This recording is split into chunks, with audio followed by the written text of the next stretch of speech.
Hi! Welcome to Richard Gabili YouTube channel, and for today's tutorial, I will be teaching you on how to change allow calls from contacts in Do Not Disturb on iPhone X. But first, kindly subscribe to this channel and don't forget to hit the subscribe button and the bell to notify you for the new updates. And let's start. Using your iPhone X from your home screen, first go to Settings. Then in the settings, scroll down and find the focus, then click. Then in the focus, choose the Do Not Disturb.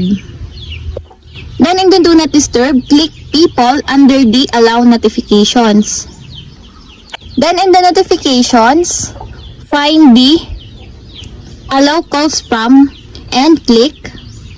And a pop-up will appear. And you can choose between Everybody, Allow People Only, Favorites, Contacts Only on the Allow Calls From under the Allow Notifications.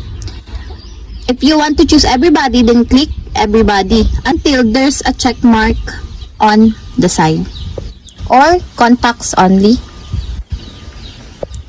And that's it. We have successfully changed allow calls from contacts in Do Not Disturb on iPhone X. If you have a question, kindly comment down below and don't forget to hit the subscribe button and the bell to notify you for the new updates. And thank you for watching.